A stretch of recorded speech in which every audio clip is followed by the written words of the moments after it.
how to read more even when you're busy. I want to share with you one principle that skyrocketed my reading volume and took me from struggling to finish reading a single book to reading every single day for over 8 years at this point. And this principle can do the same for you. It goes like this: don't romanticize reading to the point where you stop caring about reading. And I know what you're thinking. This doesn't make any sense. This is a contradictory statement. How can I romanticize reading and not care about reading at the same time? Well, let me explain. To romanticize reading at all means to look at reading as a ritual. What does that mean?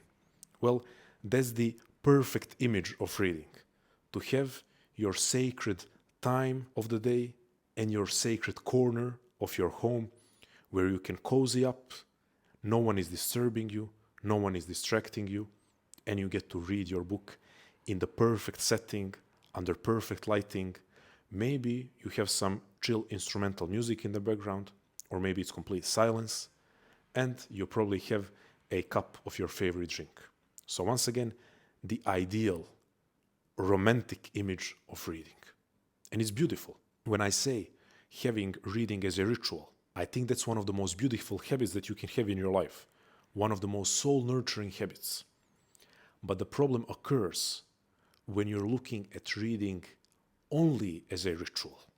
That's what it means to romanticize reading to the point of not caring about reading anymore. And why do you stop caring about reading? Because to look at reading only as a ritual means that you get to do it rarely.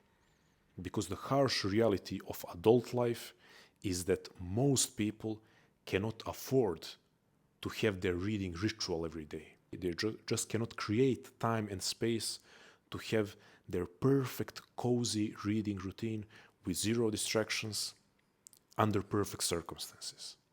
Therefore, to look at reading only as a ritual means to do it rarely, which means to over time lose interest in it or stop caring about it or just forget about it and then be reminded of it when someone else says that they've read a good book.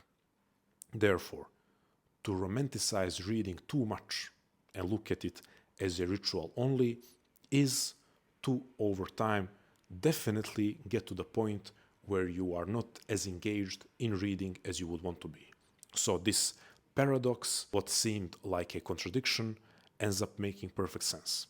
Now, I want to share with you an example of a person who inspired me to read, a person who taught me how to love books, and a person who gave me the perfect example what it means to still romanticize reading, still appreciate the ritual aspect of reading, however, to acknowledge the harsh reality of adult life and keep reading no matter what the circumstances of your life are, no matter how busy you are. And that person is my mother. One of the most vivid memories that I have of my mother reading in a way that was different from most people was at the dentist's office. It was my mother, my older brother, and myself in the waiting room. And at that point in time, smartphones still didn't exist, so people weren't doom scrolling. However, people would always find something to do while waiting. Whether it was waiting in line at the bank or at a dentist's office, there were usually newspapers or magazines, or people would call someone and be on the phone. However, I think that was the first time that I saw my mother pull out her book from the purse and start reading. I already knew by then that my mother is a big reader. She would spend a lot of her free time, apart from family obligations, reading. That was her leisure time. However, I would see her reading at the beach, or reading at a cafe, or reading at home in that ritual setting. And I've seen other people read like that.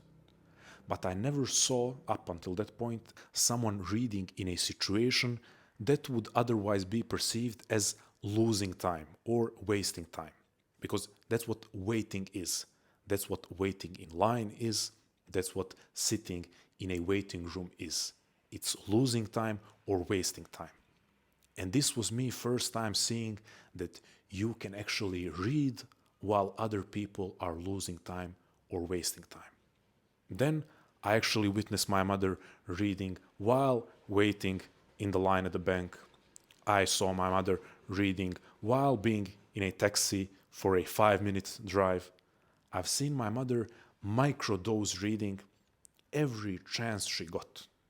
Keep in mind, this was a busy woman that was taking care of 2 boys, that was working full time, that at a certain point had to start raising those 2 boys on her own.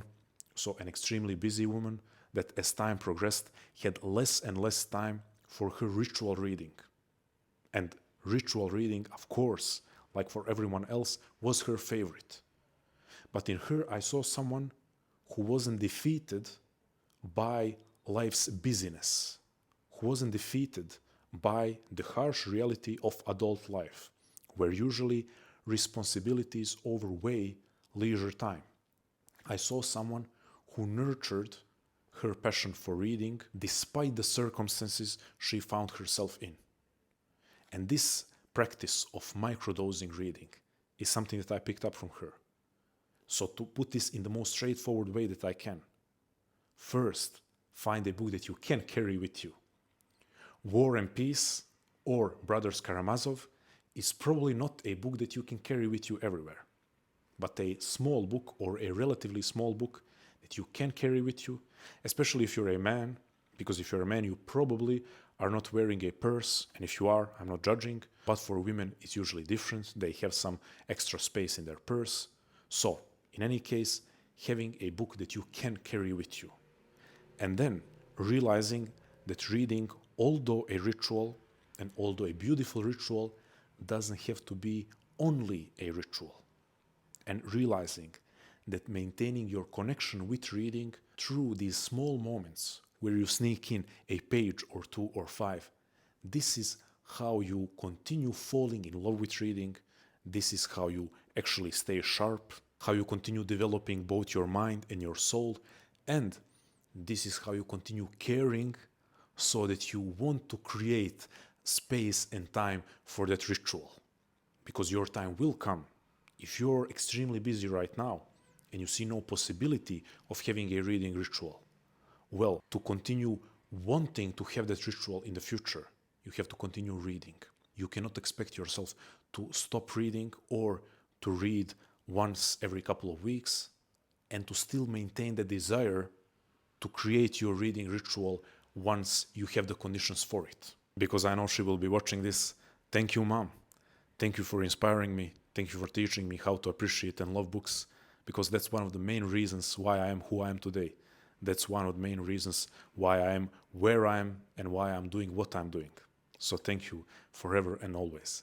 And I'm hoping that someone else out there gets inspired by my mother's example and learns that it doesn't matter how busy you are. You can always continue cultivating your reading habit. You can always continue cultivating your relationship with reading and with books. And by all means, keep creating your reading ritual whenever you can, but never use the lack of time and the lack of perfect circumstances as a reason to abandon one of the most soul-nurturing habits available to humans. Keep reading every chance you get. Please share in the comments what is the current book that you're reading or what is the next book that you'll pick up after this video. And as always, stay strong, love life, never feel sorry for yourself, light that raging fire in your heart, and always go beyond. Thank you.